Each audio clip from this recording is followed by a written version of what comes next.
অভিশপ্ত খেলার মাঠ। পর্ব ১। অদৃশ্য বন্ধু।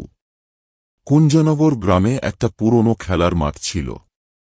বহু বছর আগে সেটি ছিল শিশুদের আনন্দের জায়গা, কিন্তু সময়ের সাথে সাথে মাঠটি পরিত্যক্ত হয়ে যায়। এখন আর কেউ ওখানে খেলতে আসত না, শুধু সন্ধ্যা নামলেই কোথা থেকে যেন ফিসফিসানি শোনা যেত। একদিন গ্রামের কিছু বাচ্চা, রিনি, জয়, অনিক আর ছোট্ট পিয়াল খেলার জন্য মাঠে যায়। ওরা হেসে খেলে বেড়াচ্ছিল, হঠাৎ রিমি বলে উঠল, দেখো, ও আমাদের সাথে খেলতে এসেছে। জয় অবাক হয়ে তাকাল, কে? আমি তো কাউকে দেখছি না। রিনি হাসল, ও দাঁড়িয়ে আছে। তুমি দেখতে পাচ্ছ না? পিয়ালো চিৎকার করে উঠল, ও আমাকে ডাকছে।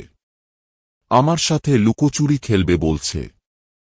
জয় আর অনেক হতভম্ব হয়ে একে অপরের দিকে তাকাল। কেউই কাউকে দেখতে পাচ্ছিল না, কিন্তু রিমি আর পিয়াল যেন কারো সাথে মশগুল হয়ে খেলছিল।